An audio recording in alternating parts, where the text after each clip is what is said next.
brand equity. Saya ambil sebuah teh botol Sosro kemarin ya, bahwa sampai hari ini pun ada apa ya, tagline atau slogan ya, istilahnya ya, makanannya apa saja, minumnya tetap teh botol. Itu sangat kuat banget ya, sangat kuat sekali ya. Brand itu menjadi apa, memiliki nilai tambah yang luar biasa bagi sebuah perusahaan ya, tanpa diminta ya. Artinya bahwa brand itu bisa membuat sebuah apa, nilai tambah yang akhirnya bisa mendongkrak penjualan ya. Contoh yang lain misalnya apa ya, Hansa Plus ya, pernah dengar atau slogan Hansa Plus nggak? Mungkin Anda masih ingat nggak? Ada Hansa Plus nggak? Padahal merek lain juga ada kan. Nah, itu sangat kuat sekali ya, bagaimana brand equity dari sebuah Hansa Plus itu sampai menjadi jargon ya, sama seperti Aqua, apapun minumannya tetap bilangnya Aqua ya. Itu adalah sebuah brand equity yang sangat kuat ya, yang terdapat dalam suatu merek ya. Saya teringat ya, kenapa Nokia ya itu gagal menjadi sebuah produk yang sampai hari ini penjualannya nggak naik-naik. Ada yang tahu nggak penyebabnya karena apa?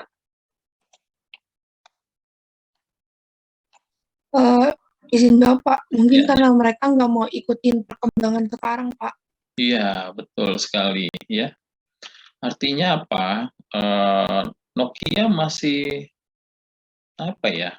Istilahnya gengsinya terlalu tinggi kalau buat saya pada waktu awal kemunculan Android ya.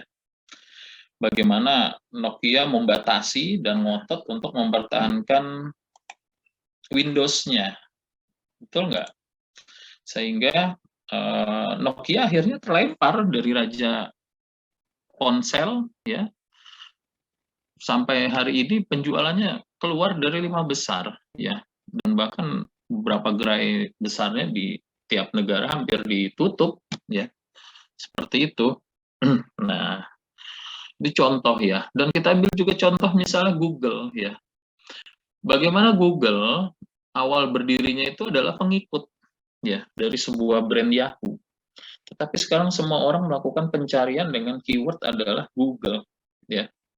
Kenapa? Mereka memiliki awareness ya, dan mereka mempersiapkan ya bahwa brandnya itu akhirnya juga dengan atribut-atribut yang ibaratnya mendukung support dari kinerja brand tersebut ya. Contoh, bukan hanya mesin pencarian, mereka ciptakan email yang sangat mudah, yang tidak berbelit-belit. Beda ya, ketika saya dulu bikin email yahoo.com, itu repotnya minta ampun waktu awal-awal berdirinya. Mungkin Anda pernah ngalamin nggak? Pernah nggak punya email akun yahoo.com? Pernah, Pak. Pernah. Nah, buat saya repot itu dulu untuk membuat akun Yahoo, dan beda simpel kalau ketika saya membuat akun dari sebuah Google. Nah, itu membuktikan bahwa Google juga melihat kebutuhan dari pasar atau konsumen ya. Kalau kemarin kita bicara kelas segmentasinya ya, mereka bicara itu juga ya. Dan hari ini ya kita lihat brand-brand besar hilang dari peredaran, dan bahkan brand-brand baru menjadi menyalip dari brand-brand besar yang sudah ada ya. Contoh misalnya handphone di Indonesia, misalnya Oppo, Vivo, itu lagi naik daun ya dibandingkan dengan brand asal Korea ya. Kenapa? Mereka bisa menampilkan kebutuhan yang diinginkan oleh konsumen secara masif ya. Artinya dengan harga yang tidak terlalu mahal, tapi konsumen bisa mendapatkan manfaat yang besar. Dan brand Oppo ya saat ini sudah memiliki nilai ekuitas yang luar biasa ya. Jadi bukan hanya handphone Cina biasa kaleng-kaleng, tetapi reputasi atau kualitas. Ya, dulu kita kenal kalau handphone Cina itu, aduh ini paling nggak nyampe lama. Apalagi kalau kita beli itu hanya untuk kebutuhan anak yang sedang nangis dan pengen punya HP, akhirnya yang dibeliin adalah handphone Cina, iya kan? Nah, itu saya sebagai orang tua ya sama seperti itu. Pokoknya yang kasih aja lah yang murah-murah, kalau rusak ya udah biarin aja. Tapi sekarang enggak, ya kan? Handphone-handphone tersebut saat ini malah merajai pasar penjualan handphone, dan saya yakin kelas ini pun juga semua pegangnya hampir rata-rata adalah merek Cina, ya kan? Dan itu menunjukkan bagaimana sebuah brand ya memiliki nilai tambah atau equity yang bisa mengangkat performa produk atau jasa sekaligus performa perusahaan, ya. Jadi bagaimana nilai tambah suatu produk atau jasa mendongkrak ya image perusahaan tadi. Oke, saya lanjut ya.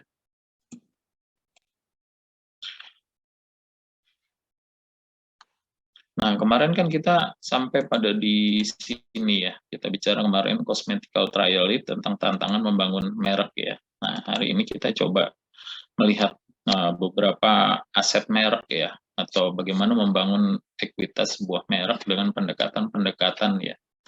Nah, di antaranya ada 4 pendekatan ya, 4 model ya yang bisa digunakan. Yang pertama penilai aset merek dengan menggunakan pendekatan BAV ya.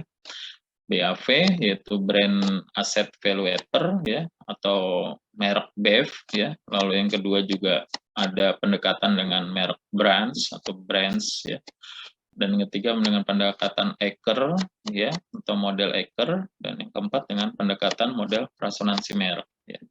Ini saya nggak jelaskan detail saja, hanya sekilas saja. Jadi hari ini ya model pendekatan untuk meningkatkan nilai tambah, mereka bisa menggunakan 4 dasar dari model ekuitas merek yang dibangun.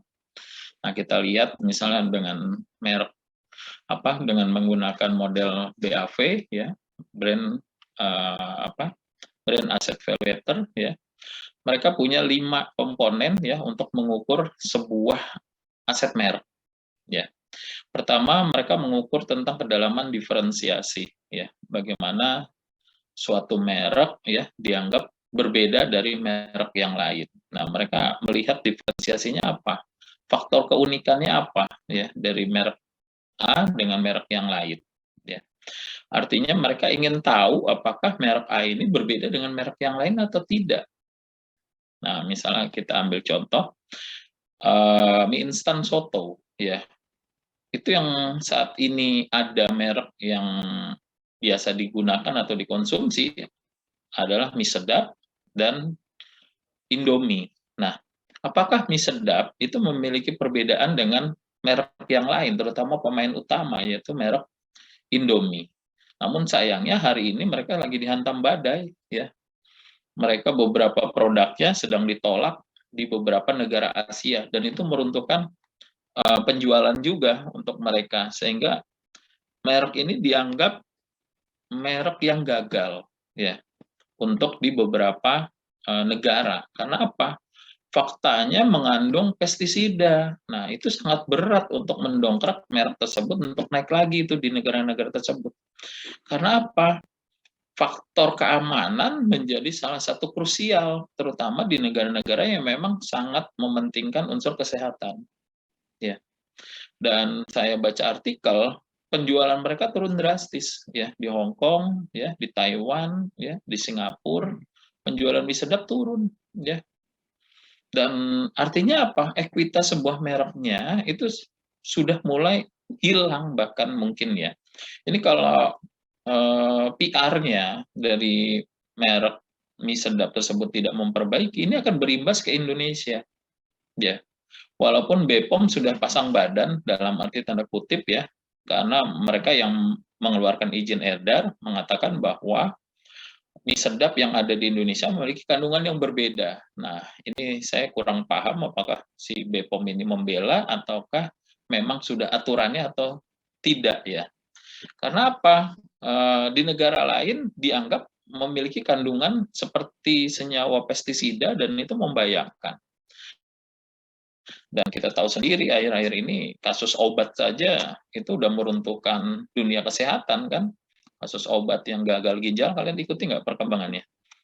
Iya, itu kan luar biasa masifnya, dan bahkan beberapa pihak mendorong untuk ini dijadikan kejadian luar biasa atau KLB, sama seperti kejadian pandemi COVID.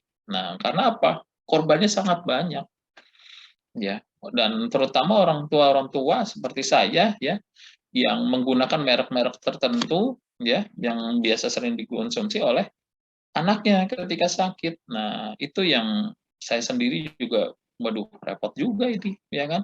Nggak bisa memakai merek-merek ini, akhirnya ya berdoa saja mudah-mudahan tidak sakit gitu loh. Karena kalau sakit sekarang mau pakai obat apa jadi bingung. Itu ya. Nah, tadi saya ambil contoh yang kembali lagi ke mie sedap dan Indomie ya.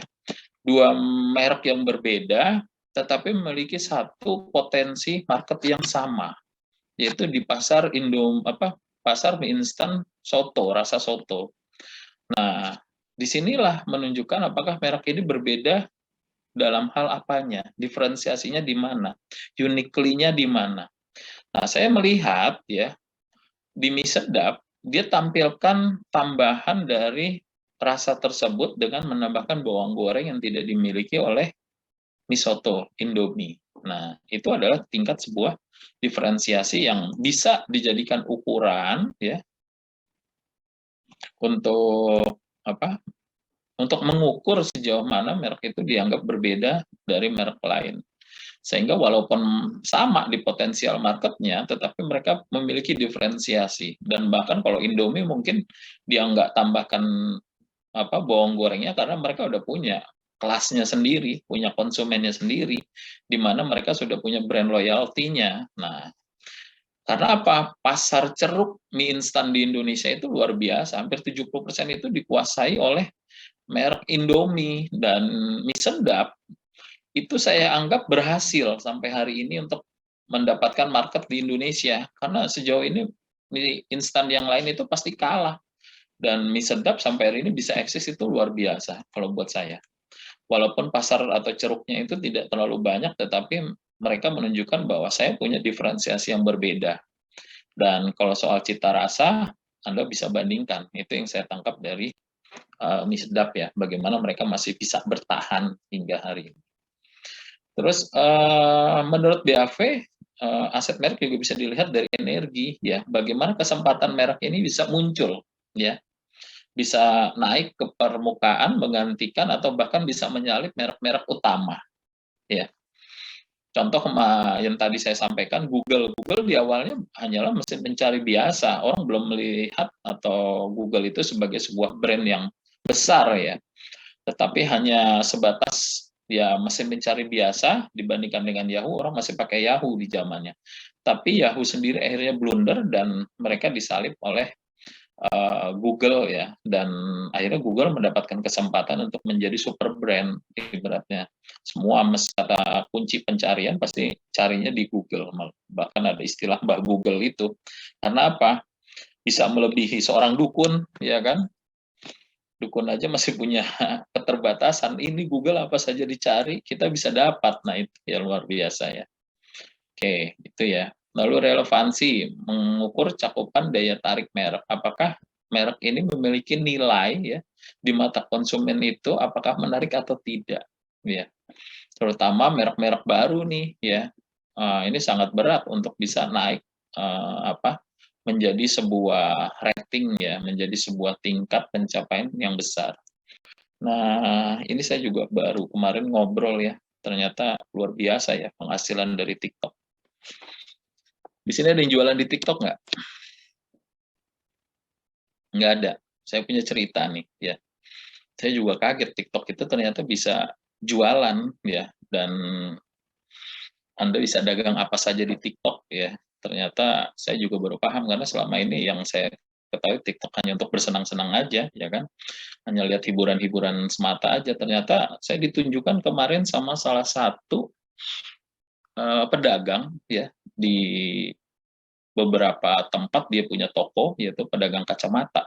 Ya, kacamata seperti optik ya. Jadi toko kacamata, dia ada cabang di ASMK, dia ada cabang di PGC, dia ada cabang di Senen, 2 toko bahkan di Senen, jadi ada 4 toko. Dan penghasilan terbesarnya bukan dari keempat toko tadi, melainkan penghasilannya dari TikTok. Itu yang saya kaget. Saya tanya, berapa penghasilan Anda sebulan? Ya, omset aja minimal 500 juta, Pak, saya sebulan. What? 500 juta. Bayangkan, 500 juta hanya dagang di TikTok. Ya. Terus, kalau kita bicara itu omset, berarti kalau kotornya saja, misalnya 200 juta saja, itu udah luar biasa penjualannya kan? Dan ini sudah berapa tahun? Ya, setahun belakangan, Pak, katanya. Tuh, ya kan?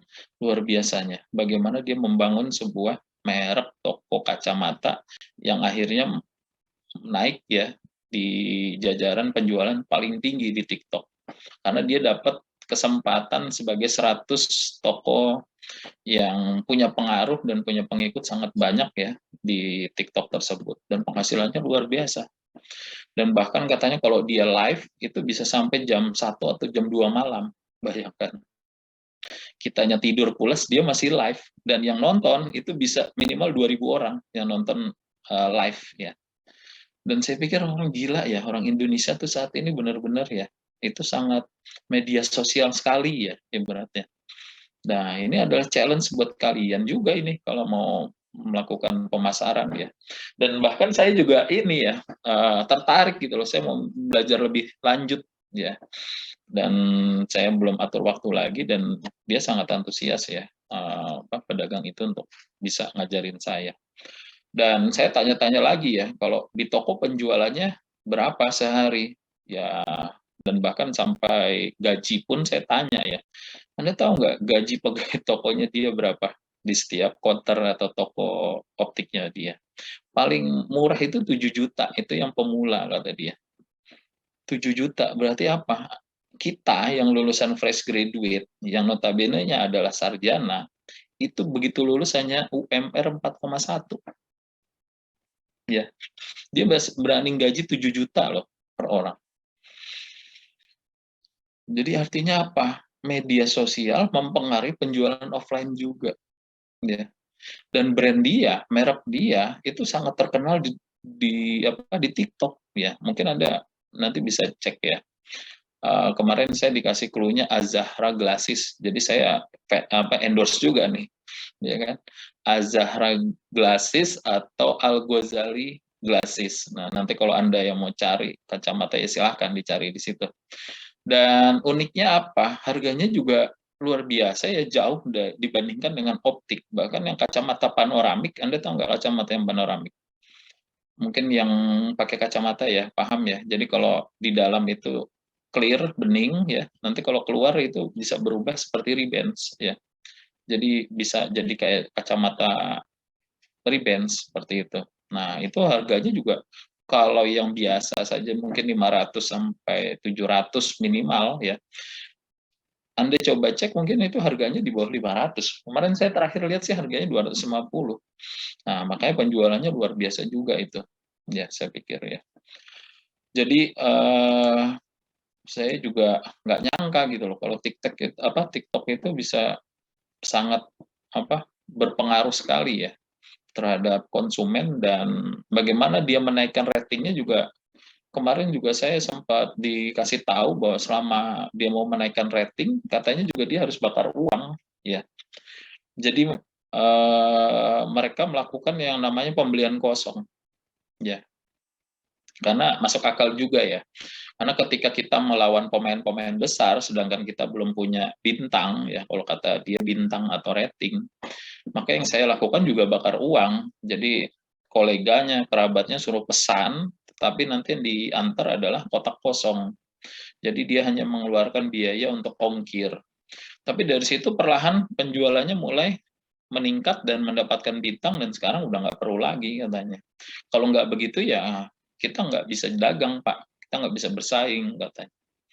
Itu ya, jadi bagaimana meningkatkan brand juga mau tidak mau promosi dimasifkan dan ya promosi itu pasti ada biaya, intinya di situ.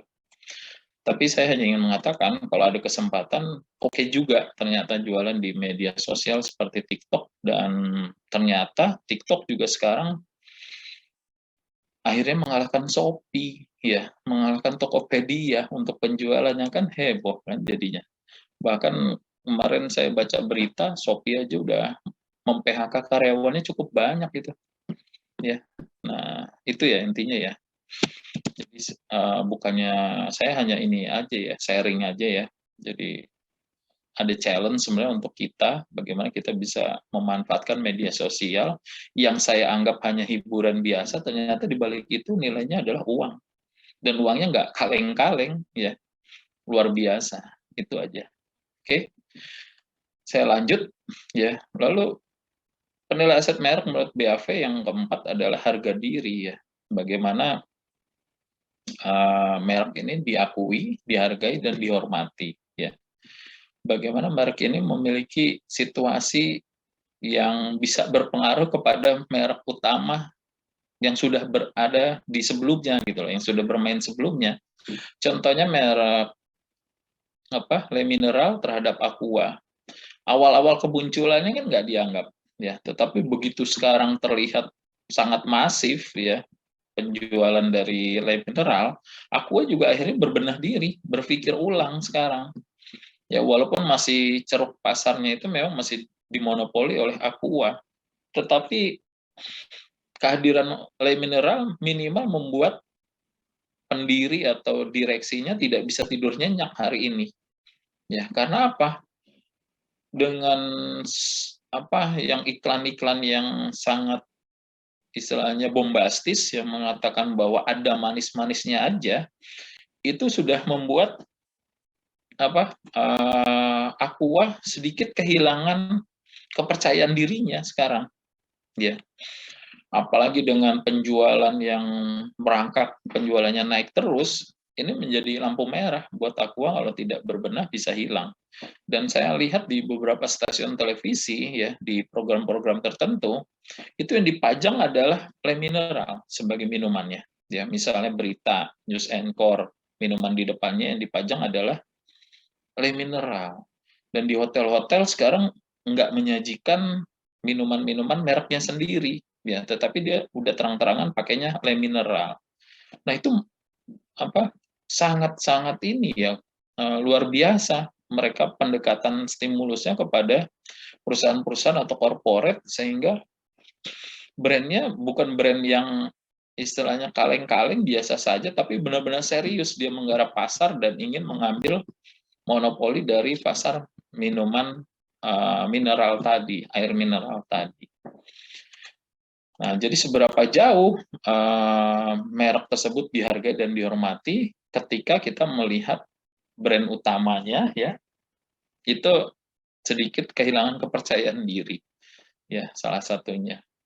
Terus berikutnya adalah pengetahuan, ya, bagaimana mengukur kadar keakraban dan keintiman konsumen dengan merek tersebut, ya. Nah, ini yang knowledge-nya itu yang yang diukur, ya. Bagaimana kalau kita mau tadi, kalau saya butuh air mineral, saya ingatnya Aqua misalnya.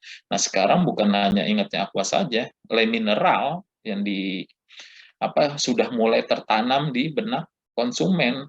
Orang anak saya saja kalau misalnya yuk ke warung beli minuman yang ada manis-manisnya, Pak. Nah, itu aja udah melekat di konsumen anak kecil, ya. Dan ketika dewasa, ya, anak saya pun itu pasti akan teringat, dan itu luar biasa masuk, ya.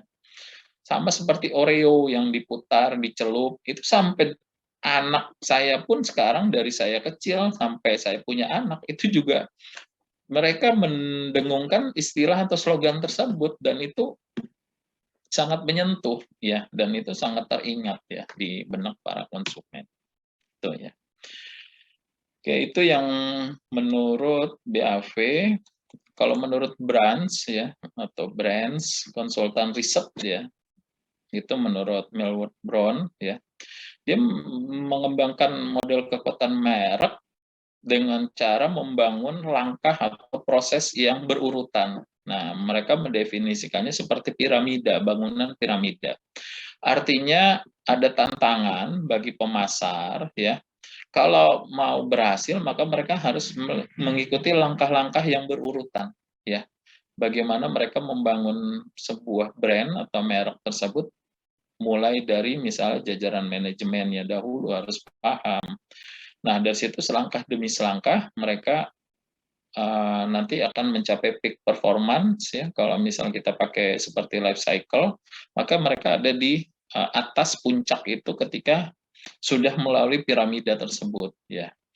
Dan banyak contohnya ya bagaimana brand ini dibangun pelan-pelan bahkan dari merek lokal akhirnya menjadi go internasional.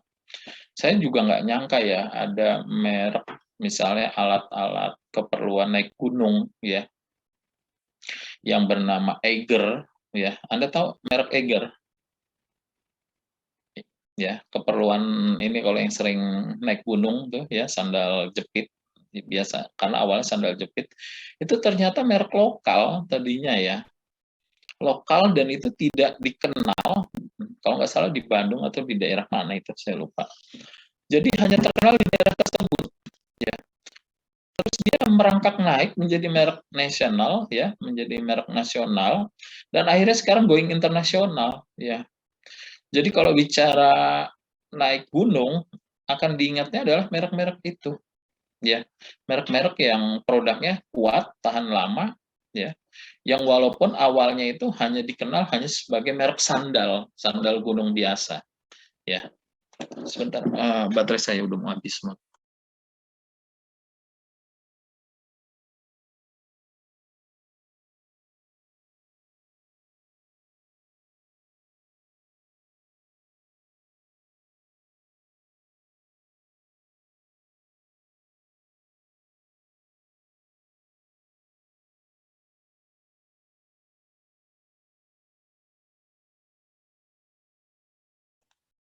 Ya, saya lanjutkan. Jadi seperti itu.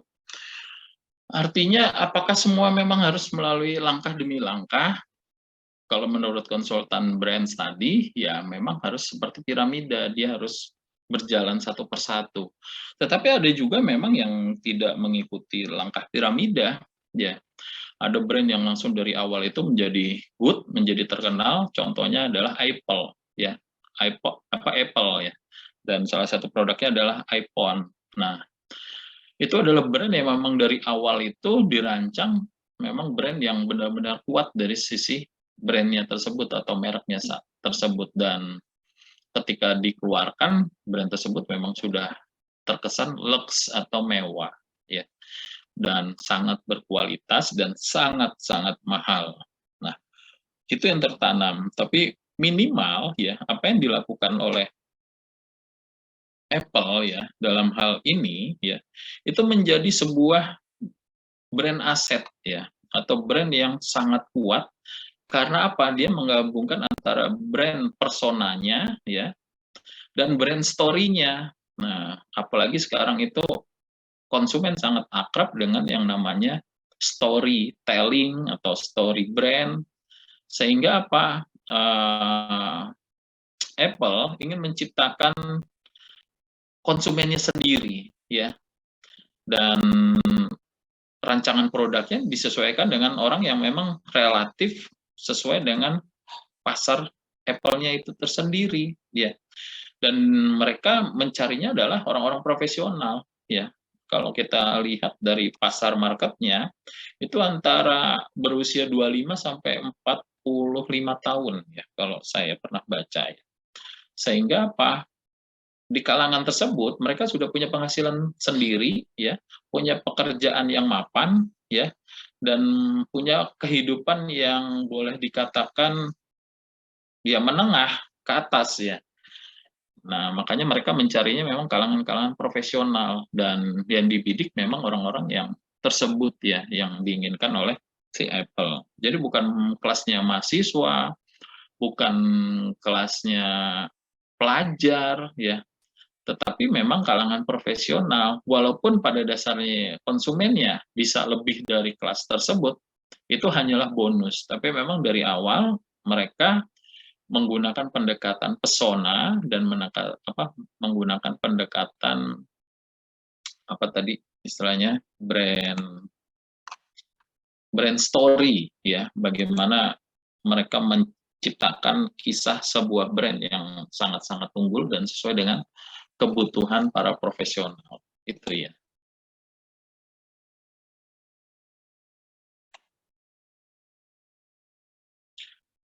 Oke, lalu ada merek Eker ya, model ekuitas merek menurut Eker. Eker ini adalah David Eker ya, yang mengatakan bahwa merek adalah sebuah kesadaran merek.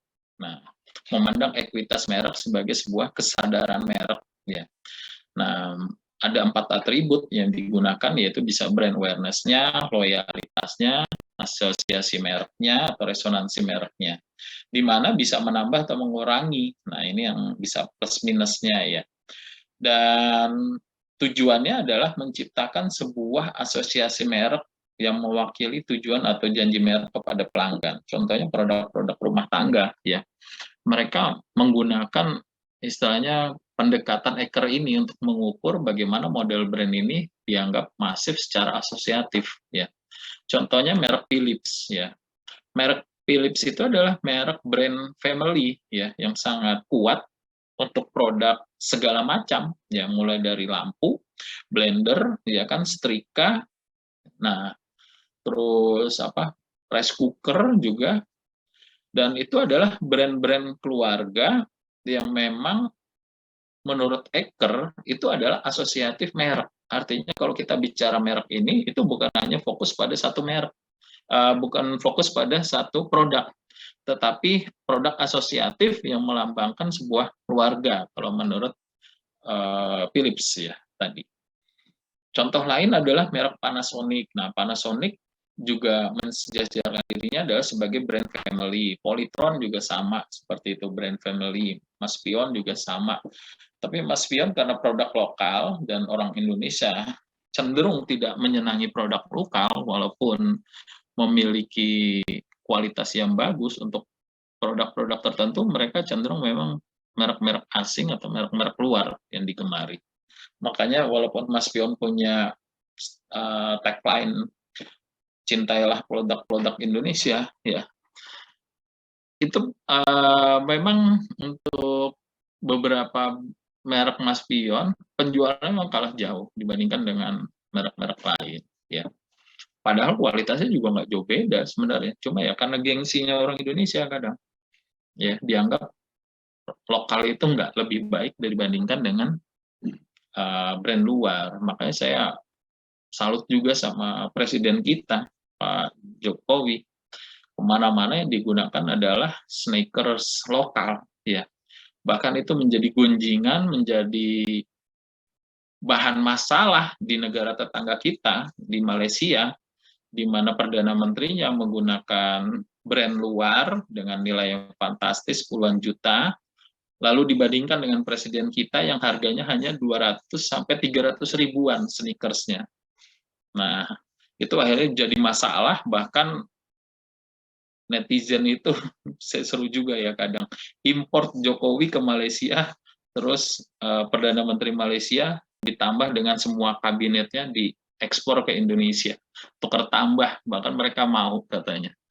Nah, jadi seru juga saya melihatnya seperti itu. Bahkan kemarin juga Presiden Jokowi juga diwawancari oleh media Cina, menyinggung juga soal sneakers. Kenapa mau menggunakan produk yang harganya 300 ribuan, sedangkan Anda adalah presiden, yang dimana kualitasnya hanya terjamin. Dikatakan oleh beliau bahwa siapa lagi kalau bukan saya yang akan mempromosikan produk bangsanya sendiri. Nah, akhirnya apa?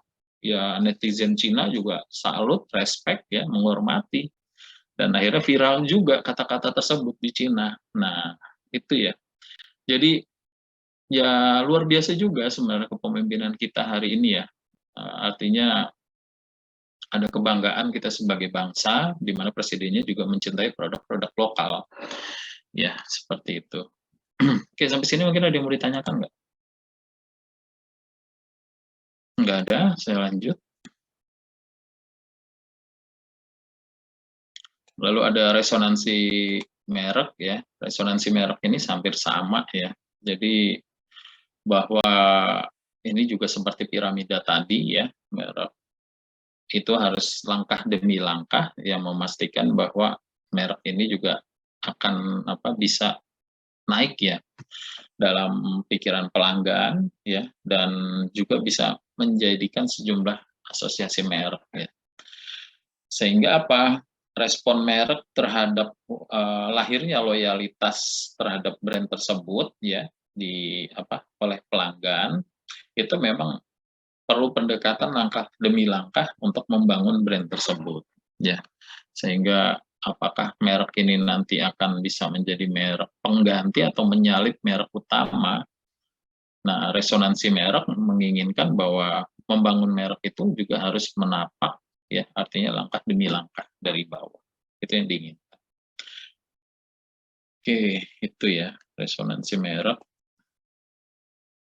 Ada juga membangun equity merek berdasarkan manajemen ya.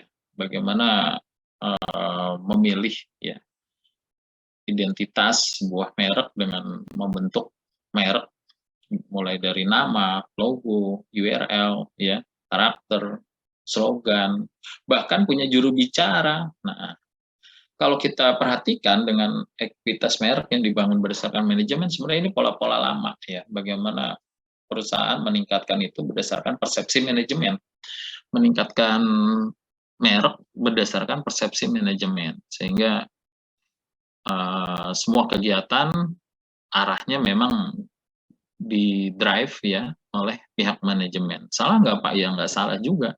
Karena setiap perusahaan pasti menginginkan yang terbaik terhadap produk yang dia keluarkan ya dengan brand yang menurut manajemen adalah yang terbaik. Ya. Ini nanti bisa dibaca juga. Nah, membangun ekuitas merek juga bisa memilih elemen merek. Ya, memilih elemen merek adalah alat untuk memberi nama ya atau nama dagang yang mengidentifikasikan dan mendiferensiasikan dari sebuah merek. Jadi ini sama seperti untuk membangun awareness ya, bagaimana merek itu langsung nyantol di pikiran konsumen atau nyangkut ya, langsung tertanam di pikiran konsumen bahwa merek ini adalah merek yang memang dibutuhkan. Misalnya contoh ini ada merek lipstick Color Stay, dalam benak konsumen lipstick merek ini adalah lipstick yang tahan lama ya, dan mereka nggak perlu untuk melihat produk lain dan dianggap ini sudah cukup untuk beberapa kalangan konsumen. Juga ada merek Snackwell ya, makanan ringan ya, terkenal ya, bahwa kalau kita bicara makanan ringan misalnya Snackwell, atau misalnya dulu kita mengenalnya dengan brand Ciki ya, itu contohnya saja.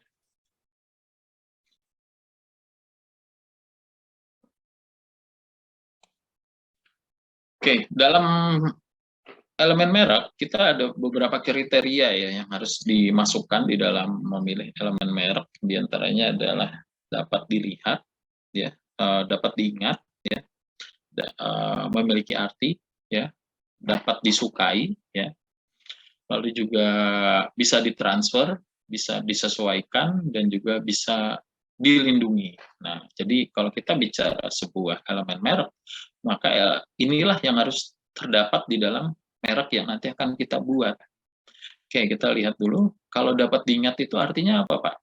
Seberapa mudah elemen merek itu tertanam, ya, dikenali dan dicari oleh konsumen pada dasarnya. Makanya top brand, ya, super brand, ya, most powerful brand, mereknya itu nggak panjang-panjang, ya. Mereknya itu singkat, tapi memiliki daya ingat yang luar biasa. Ya. Jadi kata kuncinya adalah mudah diingat. Terus yang kedua, berarti. Artinya apa? Elemen tersebut masuk di dalam sebuah merek untuk mengindikasikan bahwa merek tersebut adalah kredibel. Ya. Kredibel itu bicara tentang produk atau jenis produknya terbuat menggunakan apa. Ya. atau memiliki kualitas produknya seperti apa. Misalnya contoh, kalau kita bicara merek iPhone, maka kita bicara tentang kekuatan ya dan mewahnya produk tersebut. Bagaimana brandnya sangat kuat ya, produk bahan bakunya juga bisa sangat berbeda dengan produk kebanyakan. Makanya harganya juga sangat mahal ya. Karena apa? Memiliki nilai arti yang melekat pada produk tersebut tentang bahan produk atau orang yang bisa menggunakan produk tersebut. Makanya kalau kadang handphone itu bukan hanya sebagai alat komunikasi, tetapi juga sebagai alat promosi ya, alat jati diri yang menunjukkan oh gue itu ini gitu loh. Jadi seperti personal brandnya dari seseorang ya, atau dari menunjukkan karakter orang ya, seperti itu ya. Jadi merek bisa berarti untuk produknya, juga bisa berarti untuk yang menggunakannya atau yang mengkonsumsinya. Jadi diidentikan dengan tadi kalau kita bicara iPhone ya profesional, seolah-olah seperti itu ya, walaupun dia masih pelajar kadang ya, seperti itu. Terus kriteria elemen merek itu juga harus dapat disukai. Misalnya apa? Dari estetikanya. Contoh estetika itu apa, Pak? Misalnya bungkusnya, covernya, tulisannya, angkanya, warnanya, ya, yang ditunjukkan secara visual atau verbal, ya. Jadi pemilihan kata, pemilihan warna, ya, desain, model dan sebagainya harus menunjukkan disukai oleh konsumen. Ya. Terus juga bisa ditransfer, artinya elemen merek dapat digunakan untuk memperkenalkan produk baru. Bisa dari produk kategori yang sama atau yang berbeda. Dan bahkan bisa lintas dari geografis atau segmen pasar. Contohnya brand tentang brand Pepsodent ya. Pepsodent kita kenal adalah brand untuk pasta gigi, lalu ada keluar whitening untuk yang gigi putih, lalu ada untuk yang gigi sensitif ya. Terus ada yang untuk penyegar mulut dan sebagainya. Nah, artinya apa? Satu merek bisa digunakan untuk memperkenalkan produk baru atau produk yang berbeda sama sekali. Ya. Toshiba, misalnya juga Toshiba dulu orang mengenalnya itu hanyalah TV, ya. Tetapi ternyata produknya bukan hanya TV saat ini, sudah banyak produk-produk yang bermerek Toshiba, ya.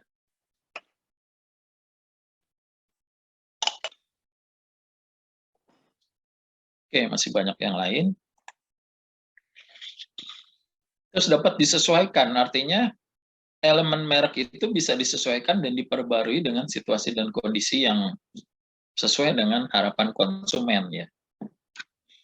Artinya ya kalau di masa lampau dia merek yang berarti, kalau hari ini dia masih bisa mempertahankan, artinya ada penyesuaian ya tentang merek yang sebelumnya sudah melekat tetapi hari ini menyesuaikan dengan situasi yang berlaku ya, yang menurut konsumen itu adalah harapan-harapan konsumen yang bisa dipenuhi atau dibutuhkan oleh konsumen itu sendiri. Terus merek yang baik juga harus bisa dilindungi secara hukum, ya. Artinya merek itu bukan hanya brand saja melekat pada pembungkus atau produk atau jasa, tetapi juga memiliki nilai hukum, ya. Dan banyak kejadian hukum ya berasal dari kontroversi di bidang merek, ya, menganggap bahwa ini adalah merek kami duluan, dan ada juga yang akhirnya menduplikasi dan terjadi istilahnya ya pengambilan pembajakan ya, istilahnya seperti itu. Jadi merek itu juga harus bisa dilindungi secara hukum. Ya sama seperti Indonesia tuh kadang geger ya. Indonesia itu kadang kebakaran jenggot ketika seni kita, budaya kita diambil dan di-brand oleh Malaysia. Kenapa? Salah kita sendiri juga, bahwa kita tidak menjaga, tidak melindungi aset-aset kita. Dan baru-baru akhir ini kita sadar ya, setelah brand itu menjadi brand milik negara tetangga kita itu. Dan kita baru kebakaran jenggot, ramai ya. Artinya apa? Kita tuh kadang tidak aware ya, tidak peduli dengan hasil budayanya negara kita sendiri. Karena menganggap walaupun itu warisan ya udah gitu, boleh siapa saja. Tapi dunia ini sekarang sudah berbeda ya. Negara lain itu bisa mengklaim kalau negara yang memiliki awalnya itu tidak mengklaim. Akhirnya sama seperti Malaysia yang mengklaim reog, ya kan, yang mengklaim wayang, yang mengklaim batik, yang mengklaim lagu, ya kan. Nah, seperti itu. Makanya merek pun juga tetap harus dilindungi, ya. Makanya saya begitu saya punya ide merek, ya kan, saya langsung patenkan itu, ya. Supaya tujuannya apa? Ya, kalau ada orang yang mau menggunakan merek tersebut, ya mereka harus izin dengan saya atau izin dengan kita supaya tidak sembarangan orang menggunakan merek-merek tersebut, ya. Makanya kenapa Mbak Im Wong kemarin ya waktu Citayam Fashion Week itu menggelegar ya, dia langsung mau mendaftarkan merek tersebut karena dianggap punya prospek ya, dan dari sisi komersil bisa dijual. Nah, itu ya yang kadang kita sendiri ibaratnya itu tidak peduli, dan ya bagi orang bisnis ya wajar sebenarnya Mbak Imeng langsung dia mau langsung mengklaim produk tersebut. Saya pikir kalau saya berkacamata dari tindakan bisnis dia nggak salah ya. Tapi dari sisi etika dia salah. Kenapa? Karena itu merek masyarakat, ya. Merek masyarakat itu tidak bisa diklaim, ya. Apalagi menggunakan nama daerah, wilayah, atau sesuatu yang sudah menjadi merek masyarakat. Contohnya misalnya Citayam, Depok. Nah, itu juga nggak bisa diklaim menjadi merek pribadi atau personal. Karena ketika orang mau nulis tentang Depok, nanti orang tersebut harus bayar sama yang punya paten merek Depok. Ya, jadi kalau kemarin diteruskan pun ya Citayam Fashion Week untuk dipatenkan, itu juga pasti akan ditolak. Saya yakin ditolak oleh Departemen Hukum dan HAM karena memang itu merek masyarakat, nggak bisa diklaim. Jadi Anda kalau mau menciptakan merek, jangan sampai nanti itu adalah merek masyarakat. Karena nanti masyarakat sendiri yang akan kesulitan mau menggunakan itu, harus beli paten sama Anda. Nah, Anda nanti bisa digeruduk gitu. Ya. Oke, itu ya.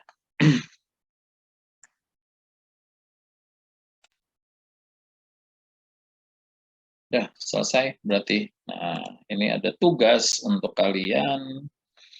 Kemarin ini PPT kan sudah saya kirim ya, nanti dicek aja tugas paper brand ya.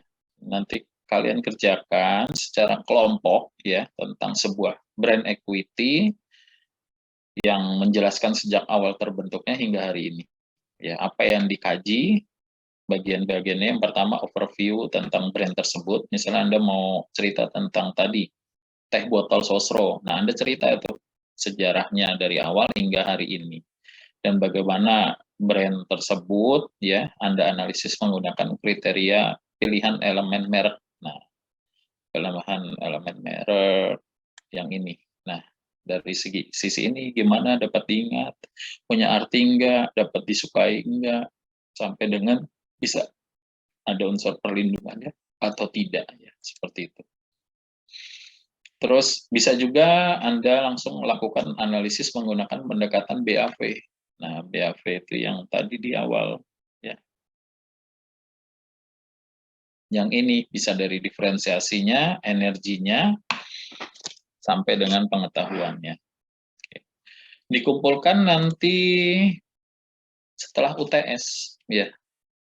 Untuk tugasnya, ketentuannya sama, ini normal ya. Nggak usah banyak-banyak ya. 3-5 lembar saya rasa juga udah cukup banyak ya materinya ya untuk makalahnya.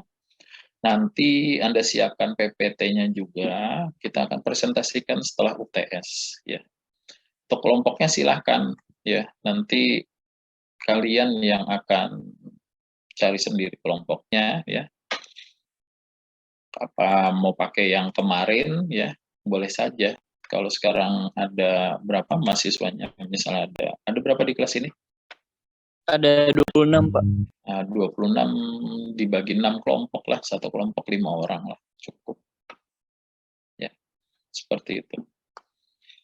Nanti setelah UTS saja ya. Jadi silakan nanti kalian kerjakan, nanti dipresentasikan dengan kita. Oke, saya rasa itu materinya, dan materi dari awal kuliah sudah saya share ya. Jadi silakan dipelajari, itu untuk bahan kita sampai dengan UTS ya. Nanti. Terus UTS-nya kita mau online atau mau offline ya? Kayaknya saya melihat Anda antusias sekali kalau offline ya, tatap muka ya. Tuh kan senyumnya langsung terbuka gitu. Saya seneng itu, respeknya itu. Jadi, dan saya mengamini, ayo kita tatap muka saja ya kalau begitu. Nanti kita pakai satu kelas gitu. Iya nggak?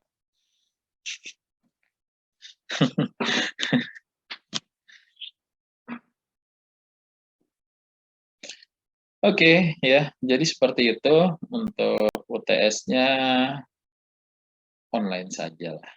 Ya. Online, esai, ya. Open book lah. Kalau udah online itu udah open book. Ya. Tapi hati-hati aja ya, kalau bahasa dan kalimatnya sama, saya udah paham. Ini pasti copy paste ya. Kerjakan menurut bahasa kalian sendiri lah ya. Jangan ikutan teman, toh juga open book gitu loh. Dan kalau ambil contoh juga jangan yang sama ya. Walaupun di Google semuanya ada ya, Anda ciptakan dengan bahasa kalian sendiri. Terus UTS-nya nanti kalian kirim dalam format PDF ya. Ingat ya, saya ingatkan dari sekarang PDF, jangan yang Word. Kalau Word saya harus unduh. Nah, kalau unduh memori saya penuh. Ya. Jadi kalau PDF saya nggak perlu unduh, saya buka saja, sudah terlihat kerjaan Anda, lalu saya nilai. Gitu. Terus waktunya ya, waktunya itu kan biasa saya kasih 75 menit sampai 90 menit ya. Masa iya 90 menit Anda ngerjain soal, kan juga nggak, ibaratnya ya udah terlalu panjang waktunya. Jadi saya minta sebelum 90 menit, di menit 75 Anda sudah mulai submit ya. Jangan sampai batas-batas waktu akhir mendekati 90 menit baru kalian submit. Nah, itu sering kejadiannya adalah error. Nggak bisa submit, Pak. Nah, saya nggak mau seperti itu ya. Jadi, sudah saya ingatkan, nanti ketika UTS, kalian submit ya minimal 5 menit sebelum waktu berakhir sudah kalian submit. Itu. Oke? Jadi nggak ada lagi nih alasan, Pak, saya nggak bisa submit, Pak, saya minta kirim email ya, Pak, atau WA. Nah, itu yang saya males kalau saya seperti itu. Jadi kalau ada yang nanti nggak bisa submit dengan alasan internetnya error, ya, kuotanya habis, saya pastikan 75 menit Anda kerjakan itu sudah cukup waktu, 15 menit untuk persiapan Anda submit. Jadi pasti saya tolak kalau ada yang tidak sesuai dengan waktu mengerjakan. Clear? Dan bahkan kalau alasan mati lampu aja juga sebenarnya kalau Anda charge dari awal pun juga Anda nggak akan kehabisan listrik, ibaratnya seperti itu.